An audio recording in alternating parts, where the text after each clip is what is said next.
All right, welcome everyone with Semblance of Sanity. I'm Caleb. I'm Jacob. And we're here for Pluto, episode 7, the penultimate episode, and we don't have a main character. We do not. He's dead. In fact, both of them are, both Adam and Gezicht, and so now, who do we follow exactly? Yeah, what is our focus point for the story? Yeah. We could focus on Gezicht's wife. Yep. We could focus on the scientist, Dr. Tenma. We could focus on Sahad. Maybe. Yeah, we could do a little bit of backtracking through the story to kind of catch us up to this point. Yep. We know about the identity of Pluto and why, in a lot of ways, Pluto was created, even though that's not really new information. It is pretty ironed in now as far as things go with Abila. But that still leaves us with 2 episodes. That's a lot of content we can get into. So I think we're due for a revival of one or both of our 2 respective dead boys. That definitely has been set up for one of them, at the very least. Yeah. But there is no definitive, special, in-world reason as to why that has to be the case. Nope. This is just something that we are, suspecting as a meta thing. But y'all, this is strange territory. Yeah. Yes. Yes. The maps here don't have a clarity. Nope. So this is exciting. This is scary. Epsilon is currently the last remaining of the 7. And oh hey, Epsilon's the one that was peaceful, the whole time. Yeah. So y'all, without further ado, let's get into this.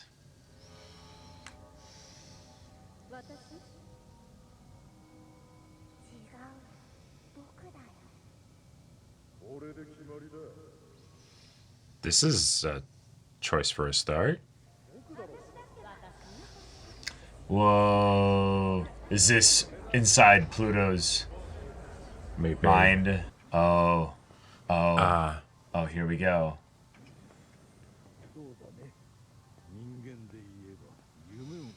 Here we go. Yeah.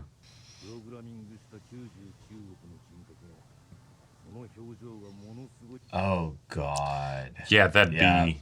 Yeah. Okay.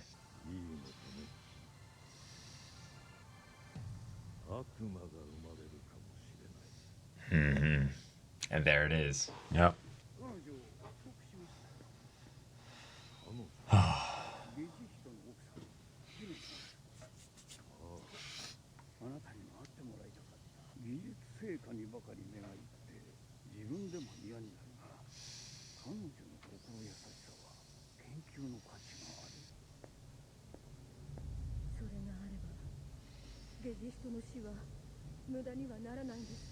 Yeah. You didn't contradict that and say, no, I did meet her. Whoa. Okay. Oh. Oh, no. Oh, shit.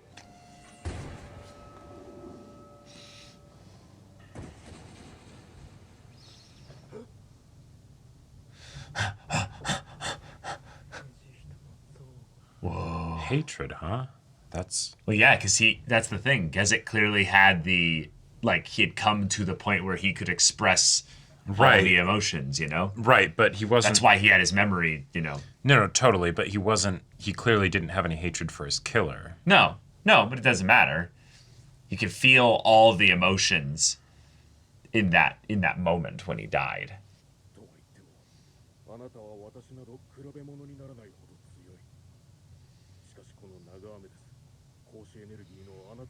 Yeah.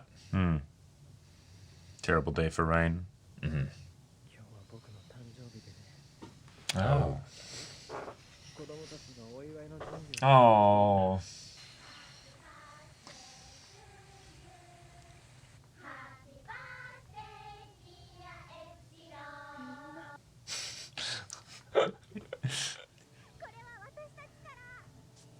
Oh.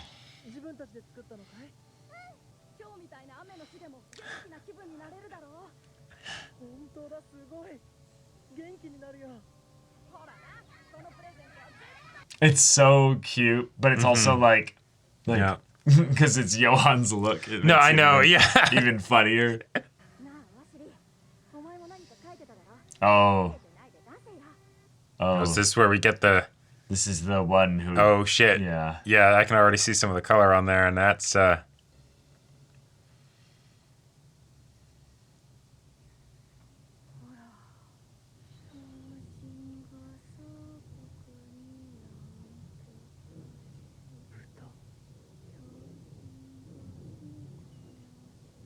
it's just something about kids singing. What a weird song! Yeah. 3年前のペルシアで何か異常な自然現象が起きた記録はないかな。例えばこの絵みたいな。データに残っているこの煙は戦場特有の砲弾の煙だ。Okay. And that's the most weird thing. 時間です。 Whoa. Okay. Yeah, that was it. Yeah. Yep. Wesley stays right there.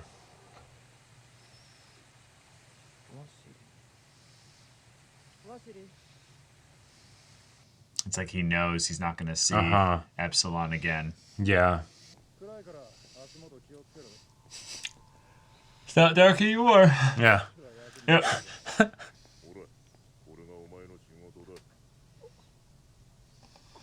Oh. Wow. Literal cleanup. Yeah. Wow. ロボットの権利が認められた国だと聞いていた。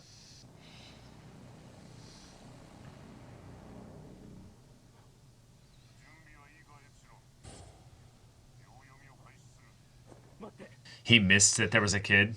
Wait. 生命反応があるんだ。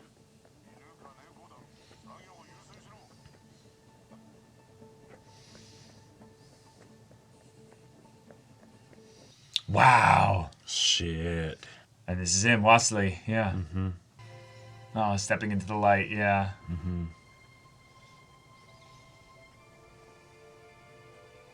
Oh, it's like a scared dog. He's like a scared dog. 私はこの子を焼き殺すところだったんだぞ。子供は我々が預かる。時間がない。さっさと済ませろ。 Holy shit. So that's the cleanup. Well, that... okay. しかもここはセーフハウスというより要塞だ。 Yeah, nice set piece for a flying robot fight. But also really high up so that he won't have to worry about cloud cover. Yeah. 私が処理したロボットの屍。あれとボラーの関係は？関係？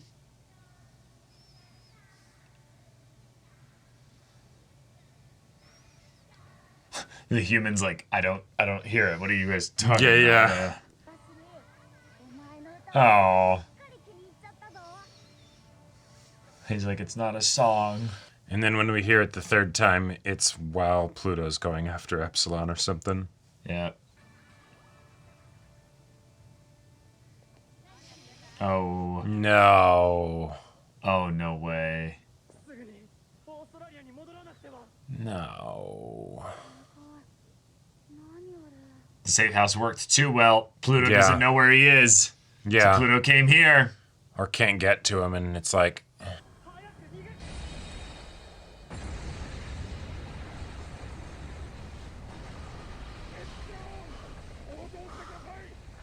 Okay.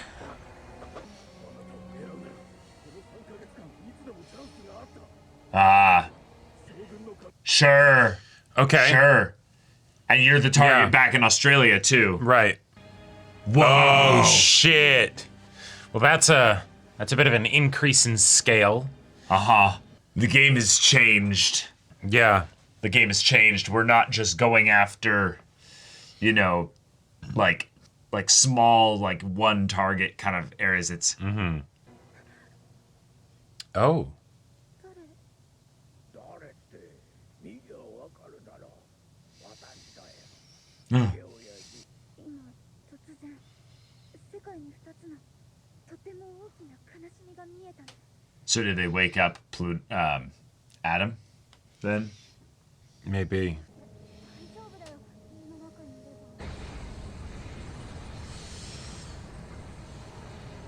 crap. Shit. Here comes your star, your little Yeah. son. Nice, he sent the robot. Yeah. All right. Yeah. He can hold on to all of them, and then Epsilon can shield them. Okay. Oh, even better. Cool. Yeah, because they got to worry about like debris and glass and stuff Yeah. So then Epsilon's gonna lure it away. as best he can.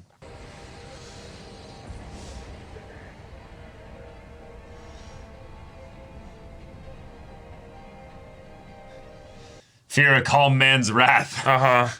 You went to hurt my kids. Okay. Oh, fuck! Oh shit. Let's go. Okay. Oh, he's running from Epsilon. That's nuts. Shit!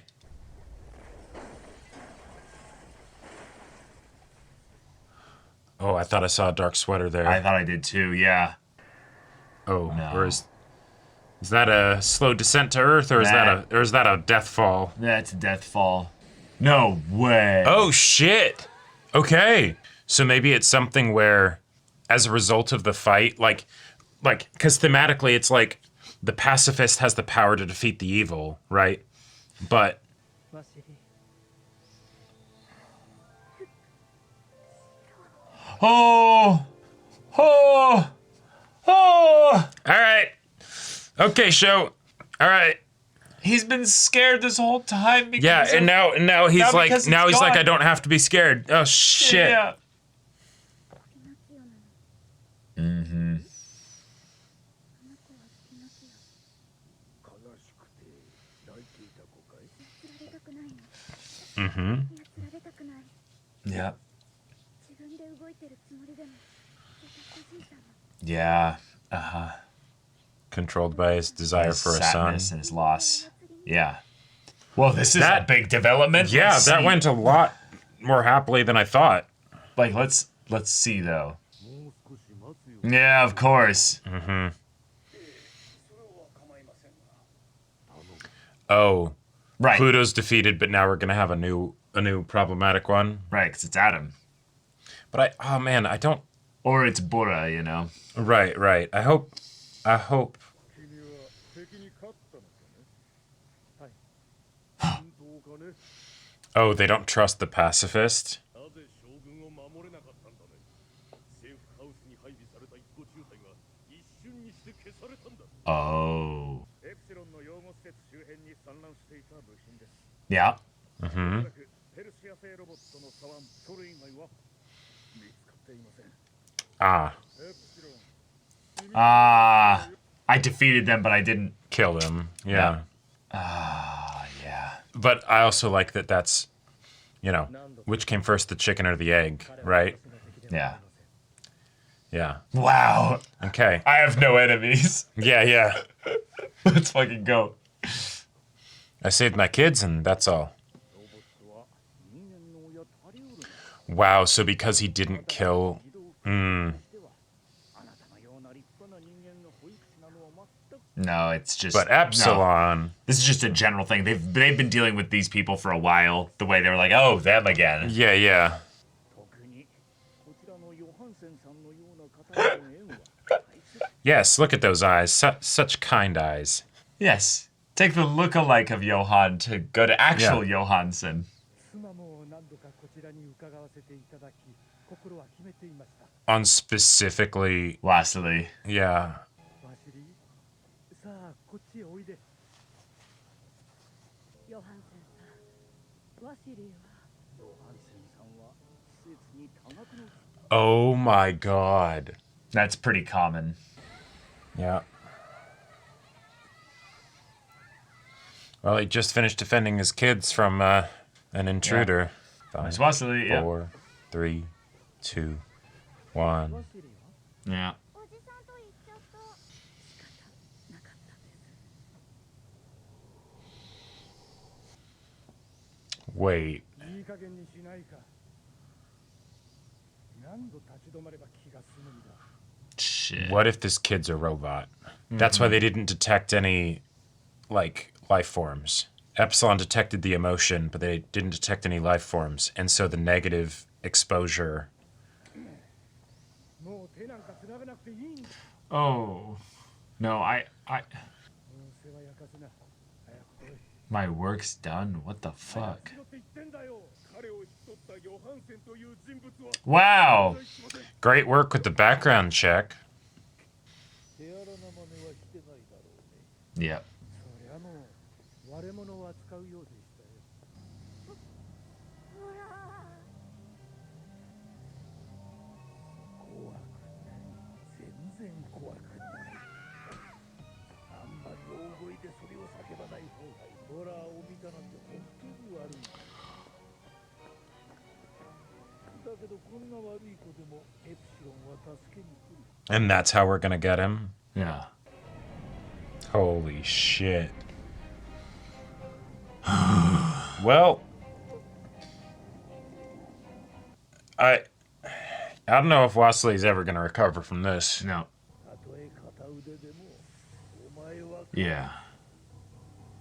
全てが終わった時 Oh, let's see it. お前はしでかした罪をこう Let's see it. It's time. Okay. Yeah. All right. もう少しで軍の出動準備も整います。 Oh, damn. Okay. あなたはあの時敵に Sure. Yeah, go into that a little Yeah, if you bit. took the arm, そうしなかった。 I imagine Epsilon might even be, wondering if he did the right thing. いえ、行きます。 Yeah. 守る必要はない。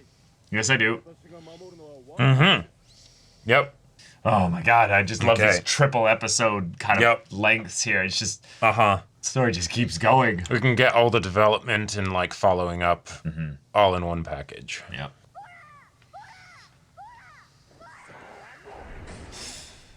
Whoa. Oh. 何の真似だ。父親に歯向かう。 Just because I hate them doesn't mean I love you. Yeah. I love this robot bodyguard. Uh-huh. Yep. Well, and yeah. just like that. Yeah.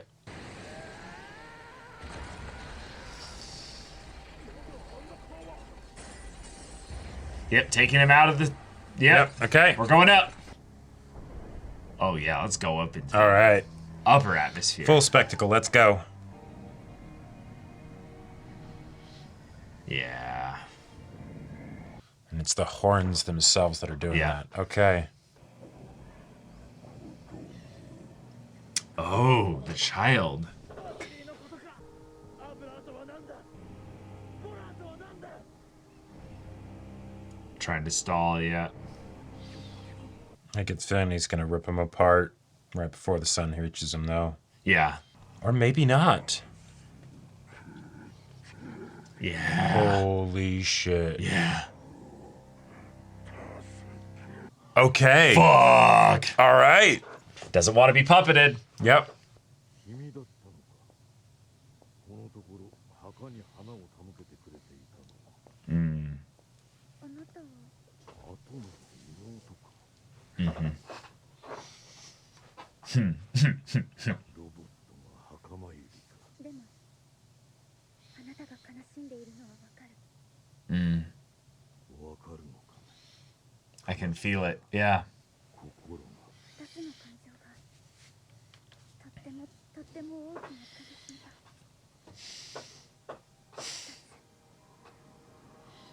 From two sources. Yeah. Because there's empathy. Yeah. Oh! You could have saved me if you killed me. 君が発していた波長が悲しかったからだ。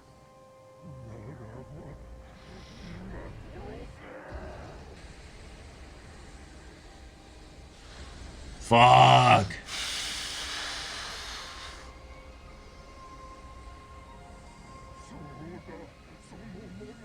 Oh god, it's like begging. Uh-huh. Oh, But he's not going to do it. begging the pacifists. Right. to- Uh-huh. Yeah. Whoa. Let me go back. Let me go back to Uh-huh, that field of yeah. flowers. Holy shit. This is Whoa. beautiful. 君の人工知能も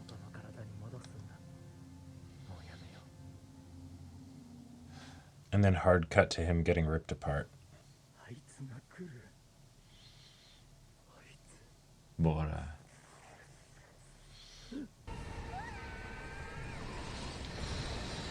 The perfected,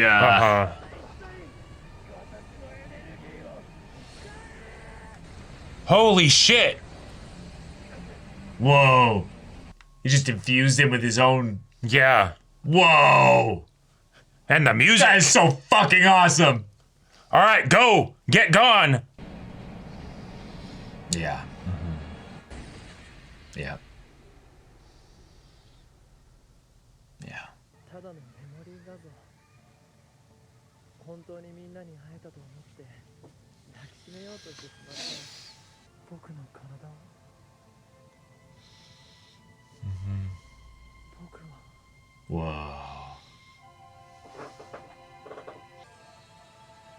Whoa. Whoa, he woke up. Okay. Yeah. So was he like reading into the fight? Was that what was being used?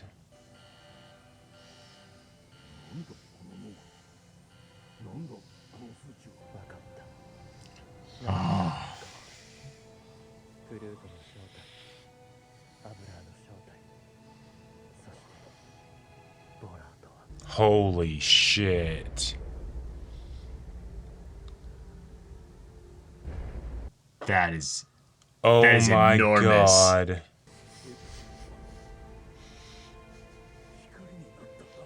Yeah. He already was. Oh, okay. All right. And they're still there. Yep, they still have residual energy, yeah. 誰か僕の代わりに、僕の代わりに地球を。 This kid has been through too much.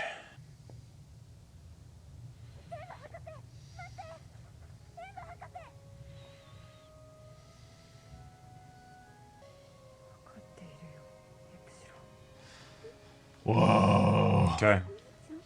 That could be good though. 地球が壊れる。 Oh, shit. Oh, shit. Well, that's an end for an episode. God damn. Okay. All right. Okay. Pluto. Yeah. He has, well, in some ways, been made free. He did what he was supposed to do. He killed the last of the 7. Yep. Now, Adam just came back, Right. which Might complicate things. might complicate things. But also, there's this whole thing with Bora that is now rearing its gigantic head. Right. So This is the vengeance of Abula. This is Right. This is what this was all ultimately for. yeah, you take out the take advanced out the robots 7 that so can that- stop this thing, Right. and So then then we'll sick this back on the world that Right. that wronged us. Uh-huh. And I love it. It feels very kaiju. yes, It feels very also kind of ultimate response to the darkness of humanity through the apex creation of Yep. what humanity made. So therefore, you want to see humanity's hatred and what it has wrought. Here it is. right, and also a way that yes, you can truly be free now, Sahad, because you don't need to do anything anymore. But in a lot of ways, it's the Well, now you're gonna get called up. You have to stop Bora. Yeah, exactly, right? Yeah. Like it's You and- now it's you and the Adam. now it's the no, you're one of the only ones that can help. So Exactly. please help. Right. I love it. I love Yeah. I love the way this is set up because in a lot of ways, Bora is called Bora probably to mock what the commission was originally intended to be. Exactly. This farce that was the excuse to have a war to wipe out Right. Persia. Yep. Therefore, we're going to have that commission basically judge humanity Right. and just break Yeah. the world. It's you a know? bit unfair, isn't it? Oh, it's really right? unfair. Yeah. Uh-huh. It feels thematically on point. Mm-hmm. The scale to what Bora can do is left into this nebulous space, probably to make it feel more unwinnable and just terrifying. Yeah, rather than even to set up a more interesting conflict, if that makes sense. Right, like even the scale that we saw with like the bits of Epsilon that are falling like a like star shower, right? Yeah. Even with the massive scale that it has there, you know, that's still not of the scale that I would think would be something that would be like, oh, it's going to break the planet, and oh, it couldn't be blown up with enough missiles, and you know, all that stuff. It depends. It's one of those things where we have a finale spectacle set up, and we'll see just what that means. Exactly. And it's probably not going to literally break the world, but it's it will upend the world, right, as we know it. Because, well, and this is where it's, you know, it's got that leeway, right? Because if you have something like Epsilon where it's like, okay, he's got his photon energy and that can do all kinds of stuff, you know, the building started to crack and fall apart on a whole other part of the planet, right? So, you know, just because this robot is of that scale, right, that doesn't mean that it's only the physical might that something that big might have. Sure, right. You know. Yeah, it also could be just introducing seismic activity to just shift the tectonic plates. Yeah, right. And just rumbling. It's coming. It's coming. Yeah. Rumbling. But, okay, Adam is back. Cool. And the fact that so one of the things that I've been hoping would be introduced is with the whole idea of the unbalanced emotions, right? Yes. That it wouldn't just be like the anger, hatred, all that stuff. They ended up going for sadness, which is not to the degree of positive emotions that I was like hoping / thinking they might go into. But that the fact that it came from Epsilon, it makes me much less concerned or worried about what Adam's situation is going to be.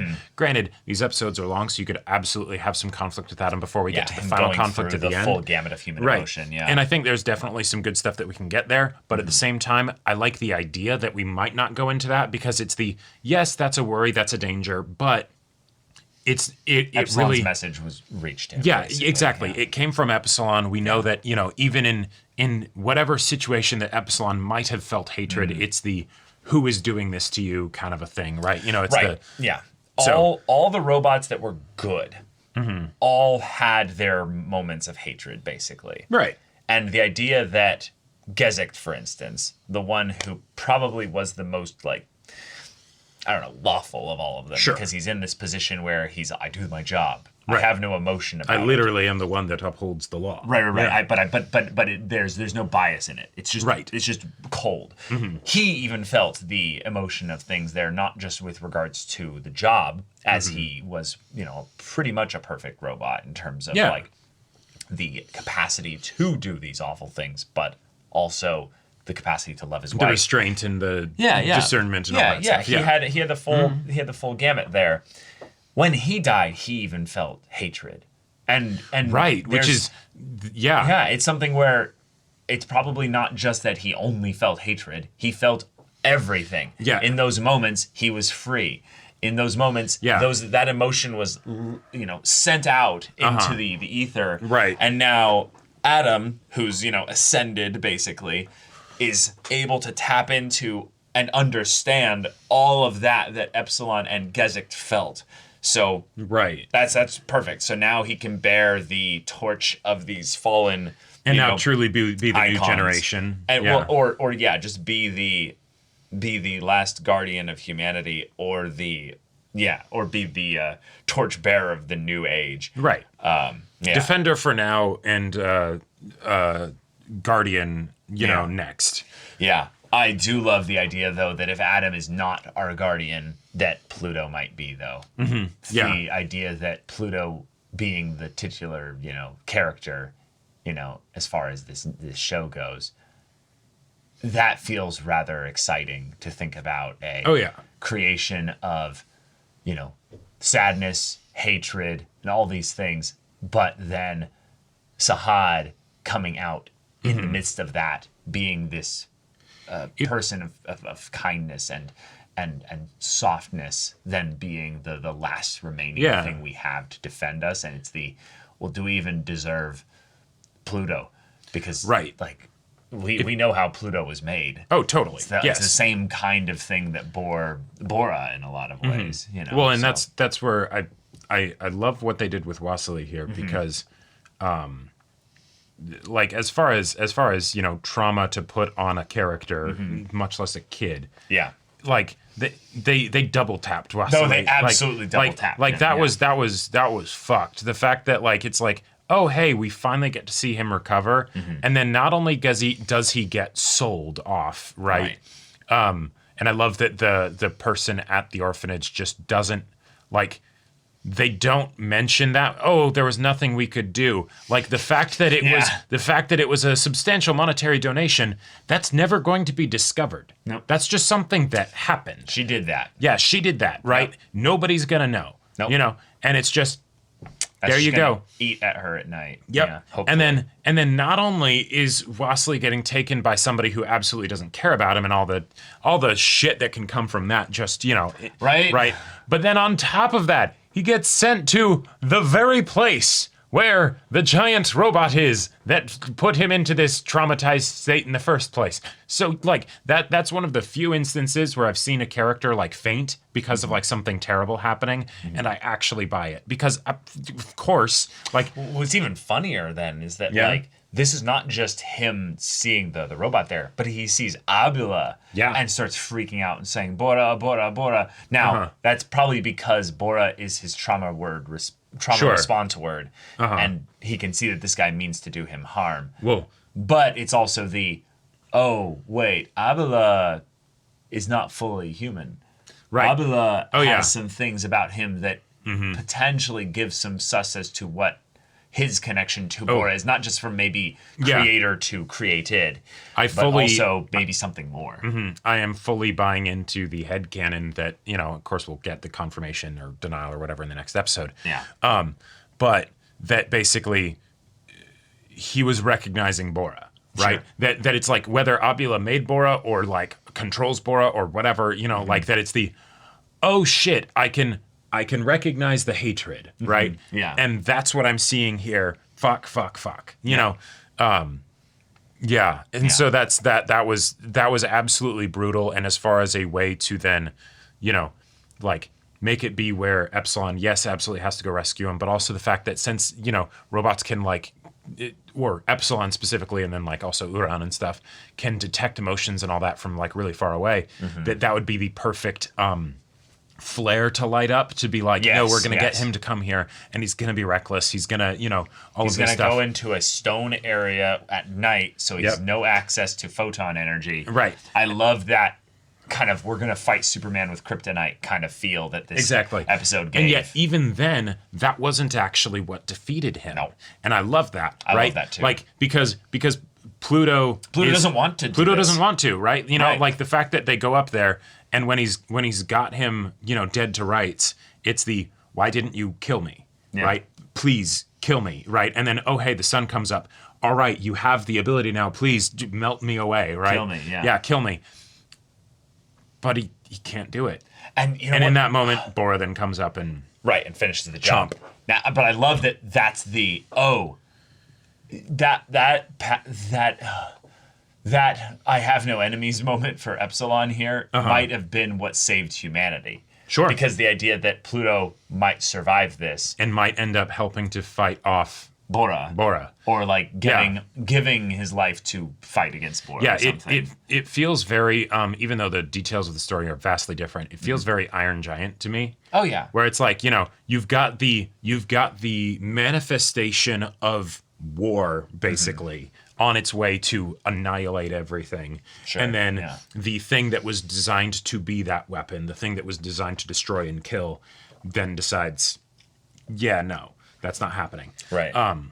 So I'm very excited for the next episode. I'm very excited too. We have like 4 big pieces that are all up there and ready to be used for a climactic story. And then we also have the father and son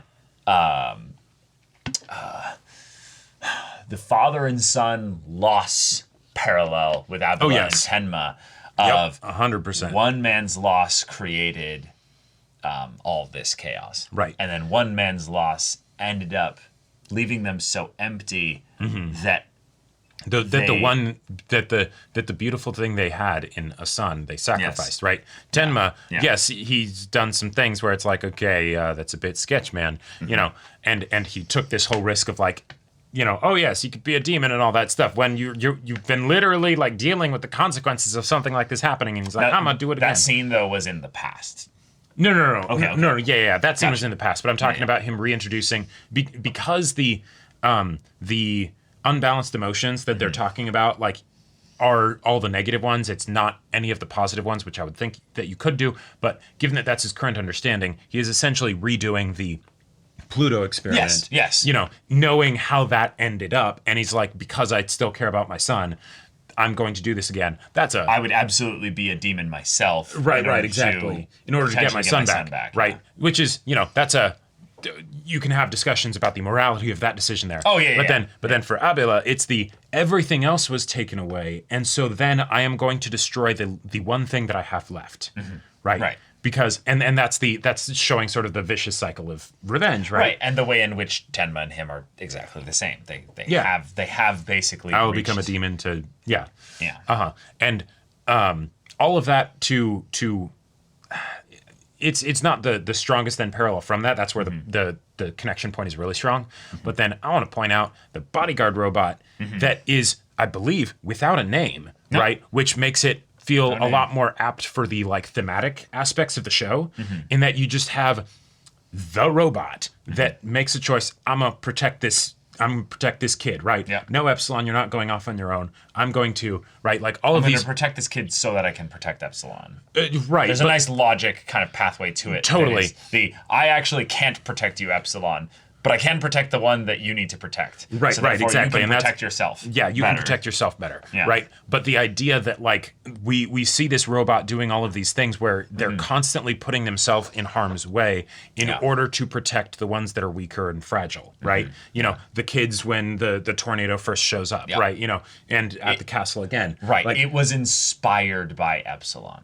Exactly. And we've not really seen something to that extent much in this show. Even the idea of someone being inspired to be a better protector because of Epsilon's pacifism, but also Epsilon's empathy and connection with the kids. And the thing is that you could totally have the detractors that say like, you know, well, it's just a robot following its general orders. It's supposed to serve and protect, and so that's what it's doing. Right. Sure, and you can totally do that. Is. But the thing is that in this story where we're getting at the idea of when robots deviate from their programming, right? Yeah. It's a lot easier to see that because they're not doing what they're supposed to, and then that's easy then to get into the, okay, why are they doing that? Right, and this one has a nice excuse in that what we talked about earlier, but it is technically deviating by offering itself to the kid in that the kid isn't going to really necessarily be any source of protection for Epsilon. Oh, okay. That's a good point. Like the idea of protecting the kid is technically a deviation. Okay, sure. He was sent there to protect Epsilon.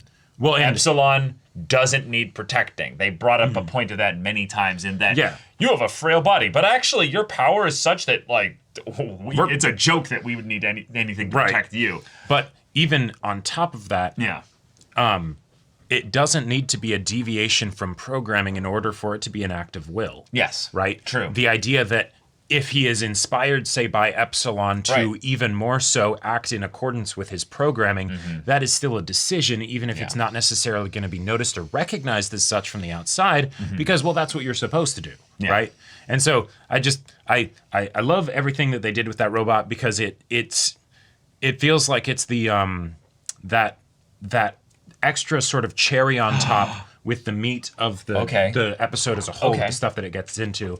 And I can see it not getting as much credit as it deserves. Well, a way that can be a thematic setup for what could be the finale is that the robots of the world basically beg Bora or whatever to stop. Basically, they lend their voices. Yeah. What happens when the 9.9 million robots, all sing a chorus of please, this world, these humans, we love them, we care about them, we've experienced emotions through this time there, and although we have all this pain, right, don't don't become the worst aspects of them here. Or what happens when a robot that didn't have anything to do with the injustices committed against you, right? Because with the Seven, it's like, okay, they had their own connection and all that stuff, right? And then also there's the utilitarian aspect that they could theoretically defeat Bora. You know, we're guessing. Yes. And that's why they needed to be defeated, and that's why Bora shows up now.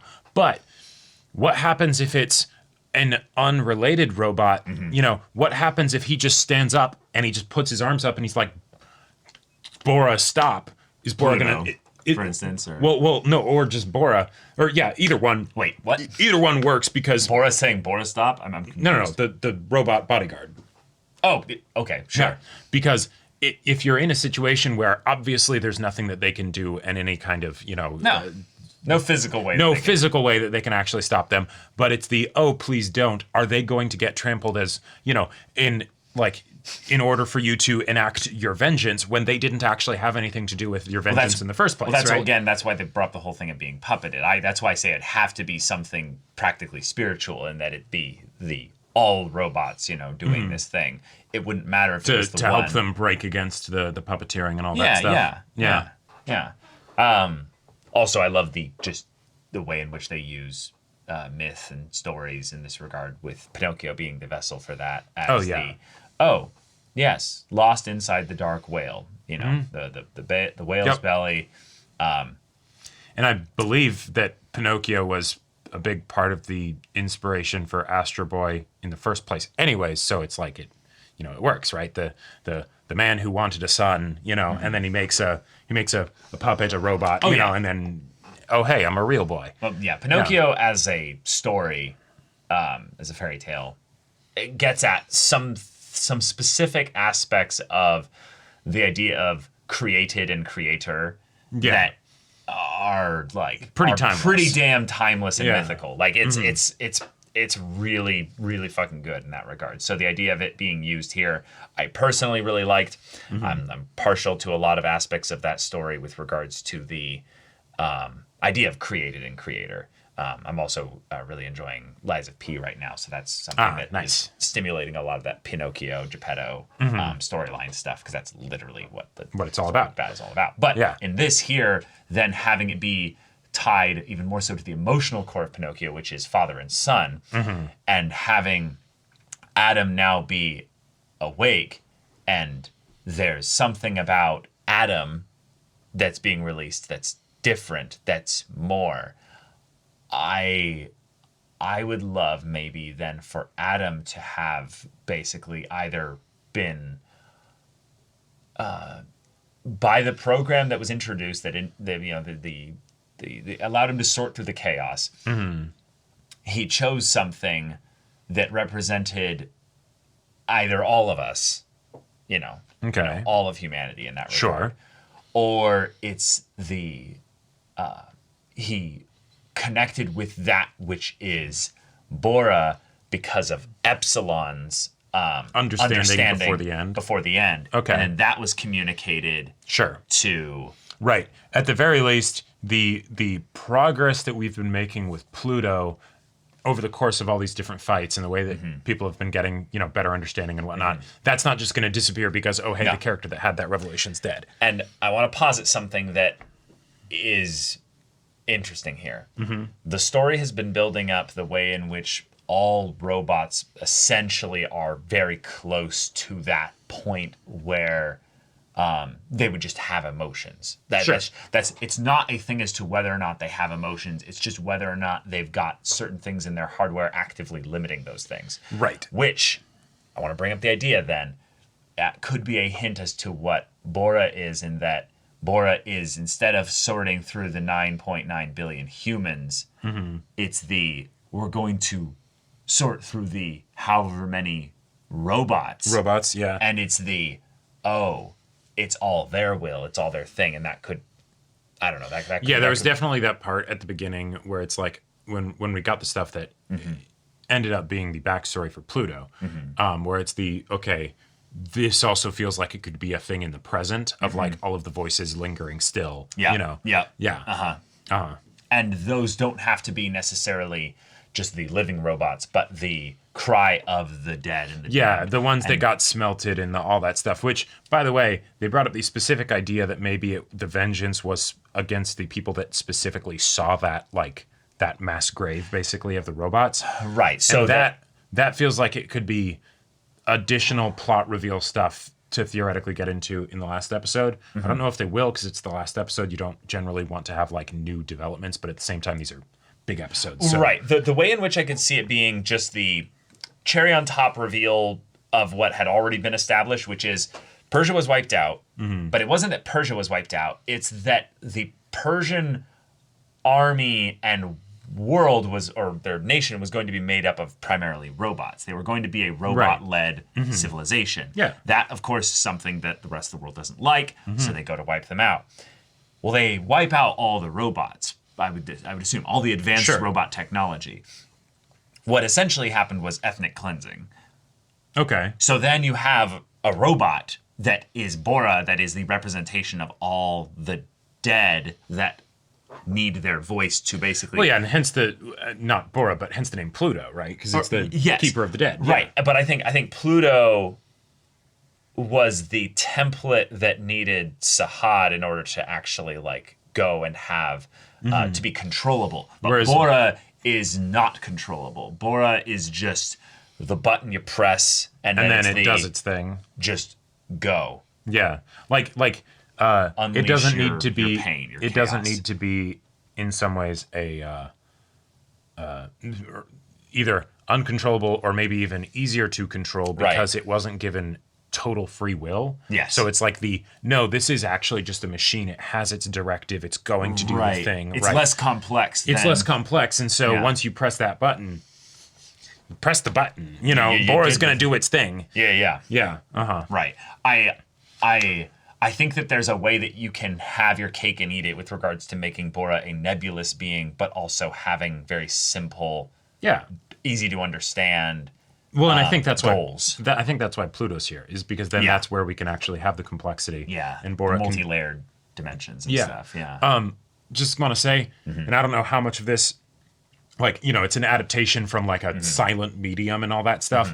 But Urasawa, you gotta chill the fuck out with your kids singing creepy songs. Like it's effective, but goddamn, like I have so much in my data banks of like creepy songs sung by kids that it's just like one of my favorite ones is da da da da da da da. Which are Blood and Wine. Okay. Yeah, there's a bunch of them that made me just rattled through my head, and I was just like, yeah. So the fact that you done did that, it's like, okay, all right, we're in for one of those, I suppose. All right, yeah. All right, this is okay. Let me just prepare myself, because that's gonna be fun. Like it don't miss. Like it's effective, but it's like, why? And then also just more emotional trauma for the singular child. Yep. I was like, did you look at my D&D notes? Like that's how I get my players to get invested. It's straight up the episode with I feel so bad that I forget the kid's name in Monster, where they have, you know, Johan just sends them on into the town. The kid with the soccer ball. Yeah, exactly, right? And it's like, okay, what the fuck, my guy? Like, yeah. I mean, that's I think the mark of a great storyteller, is to be able to immediately make the audience care about a character that you don't really know well. And it would be super easy to have let's just throw the traumatized tag on this character, so that way we like that should get the emotion from you, right? And it's like, it can very easily be something that in fact causes me to disconnect from the character. But because of Epsilon, it almost works. Oh yeah. Like immediately. But then there's also all the other kids that aren't as traumatized. They're going about their daily lives and stuff. Right. So it draws that distinction and that contradiction. Well, and it's thematically relevant because it's all about the war crimes that were committed and everything. And so you have this daily reminder. And then the father-son thing is there too. Yeah, the father-son thing is there too. Oh, and then, hey, Epsilon saves them, and then he's better. Because it's like the monster was chased away, you know, and it's funny that the monster of the one story design, you know, is the thing that chased away the monster of the other thing, which theoretically could even be commentary on the idea of choice and the fact that anybody could be a monster or not a monster. But that's going way too. That's way too in the Urasawa sauce. That's way too in the Urasawa sauce. The Ura sauce. I like that. But then right after that, you're then like, nah. Fuck this kid. Like, fuck your feelings in particular. Like, this is Epsilon had to die though. No, Epsilon had to die. No, I'm not worried about Epsilon dying. I'm like, it's that point of like, even if you save the kid, are they actually saved? Right? It's like in Persona 4 when a particular character gets taken away, you know, and it's like, what the fuck? So yeah, it worked. I was in fact very deeply emotionally affected by that. Yeah. Also, the casual commentary on foster homes and the way in which money is what runs basically, obviously, most things, but specifically this area here. Right, even in this area where it's like it should be purely humanitarian and everything, and yet, you know, that like that lady was probably thinking, okay, yes, but this is probably a good home. You know, like it could be fine, right? It just rubs away that judgment. You know, also the money just makes me want to do less things that put resistance towards them doing this quickly. Like, because, you know, background checks. Yeah, because after all, that money, I can count the number of kids that will help. You know, like, and that's in the best of circumstances, right? But like, Then the needs of the many outweigh the needs of the few, right? I don't need to deal with any of that because it's all in the theoretical of. You know, oh my God, I cannot tell you. I cannot tell you how many times in the foster care system specifically. I have issues with CPS because they are a very important organization. They are. But they're made up of people, just like every other organization. People can make mistakes. And people can make really big fucking mistakes. And it makes me so mad thinking about the times that I've had personal experience with mistakes being made. And it's usually as simple as a phone call. That's literally how easy it is sometimes. But no. It's just kids' lives, I guess, you know. Well, there's a lot of kids, you know. It's you gotta. It's a lot to work. You know, when you have an Excel spreadsheet, you know, with 500 kids, it's just 1 in 500. You know. Point is, we're on the last episode now, and it's gonna be a doozy. Yeah. But y'all, thank you so much for watching this episode's reaction and discussion. If you want to see the next episode's reaction and discussion right now, though, go check out the link in the description below for our Patreon. You can get an early access there. You can watch full-length timer reactions there, and all this comes with Discord access, so you can chat with us in the community there about this show, about anime in general. Also, be sure to check out our Twitch channel. So yeah, if any of that interests you, we'll see you there. But until then, we're Semblance of Sanity. I'm Caleb. I'm Jacob. And we'll see you all next time.